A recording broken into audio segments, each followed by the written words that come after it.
working on my little lean-to shed again, and this time I'm just working on waterproofing, and I'm wanting to put some stuff in here for storage.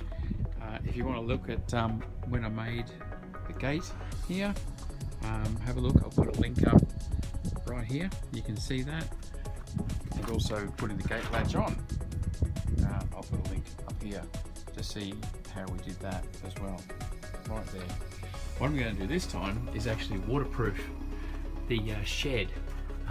This is just the old side of a cubby house that I've recycled and become my shed here, but the boards are a bit warped. You can see there's light coming through some of those, and while it is waterproof, they're getting damp. You can even see the stain marks. That's not wet at the moment, but it's staining it a bit where it's gotten a bit wet.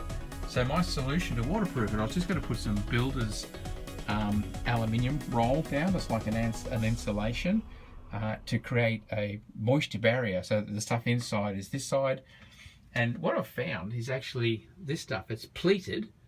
That one's not installed yet. It'll pull out like that, and that's going to do exactly what I want. So at the moment, that's just a standard paling fence you see down the bottom there with the tiles and so forth.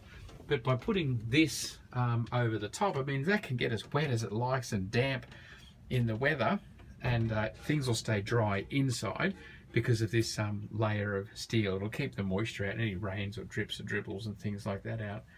So it's a bit short. I was wanting to buy a roll of aluminium, but they only had really big long rolls at the shop that I went to, and they were like $180 or something like that, and this was at a throwout. It was around $25 I think it was, and it was reduced to 10.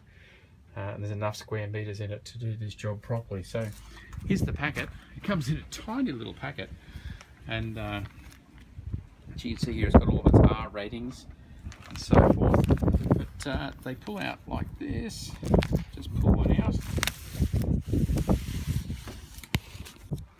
and then they open up. Totally inadequately showing you there, sorry. And then they open up like that.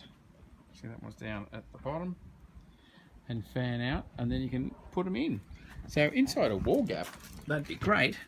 And what I was really hoping was that they'll go inside there, but they're a bit too small, even fanned out. You see, they're a bit too short, both ends, to go in there. So they do about 1.5. So I've just attached here, just screwing it on. Screws partly because they're so easy to pull out and maneuver it if I like. But that's going to do the job beautifully.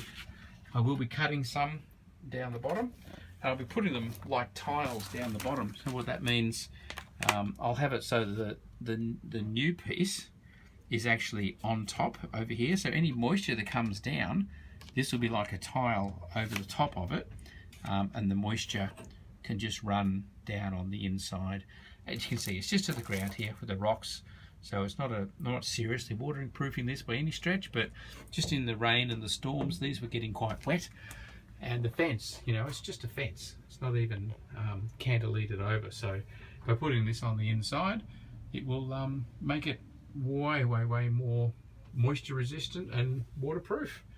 And again, I'm going to put some foam. I've got the foam right here. Show you a piece of that as well. Let's come out. There's a gap up here under the roof as well, and I'm going to be mounting that foam. It's cut to the profile of the steel, so it's just a matter of loosening these off. Here, I'll screw them up and loosen them out, and then poke that in underneath, and then screw them back down again, and that'll keep any moisture and everything out of there too. So getting the shed so much more waterproof, blocking up a lot of the holes, and she'll be good. I have done the external of this before. I just put some silicone on the different joins where it was. That was my first attempt, and repaired up some boards that were very badly damaged and glued them back together again. Just sort of been slowly pottering around and working on it. You see some of the boards were totally coming to pieces, and up here again. And I'm going to go with the rustic look, paint on, paint off sort of look. Looks like it's been here forever, rather than painting it a solid colour.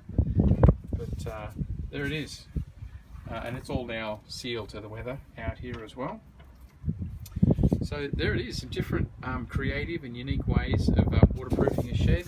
You can see up here, again, that foam is going to go in under there and we'll seal all of that up. So that'll go right the way along there. Just got a few of those that are overquote from a job. And yeah, it's all good. All going to be waterproof and lovely. I'm going to store some bits of furniture in there, not valuable furniture, but we'll see how it goes long term.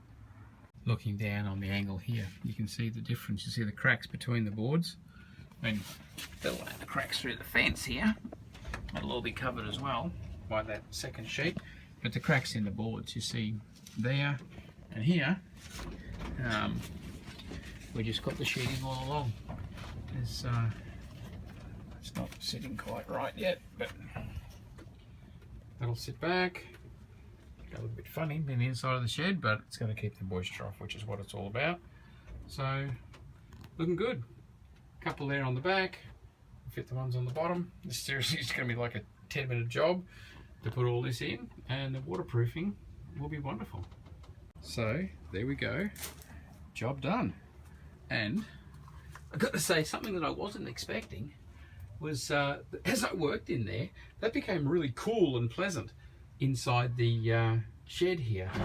That really made a difference. The insulation, it's a bit of a warm day, and I wasn't expecting it. I was putting this up for waterproofing, but boy oh boy, it really insulated it as well. As you can see down here, it was really important to keep the tiling going. Now tiling, like roof tiles, so that the water from the inside that comes down doesn't have an edge to come and then run inside. So this always has to be on the outside, like here, so that anything that runs down on the inside is going to stay inside right through to the ground. And I've done that all the way around because the sheets weren't long enough over there, and really happy. You know, it's rough, but it's just a lean-to, it's just a shed, but now really waterproof, so I can bring some things of more value in, and I don't have to worry about moisture, that those boards staying wet and moisture coming inside. So there we go. By lining the inside of the shed, it saved all the effort of trying to waterproof the outside, just as long as the water can't get inside. Job done, happy.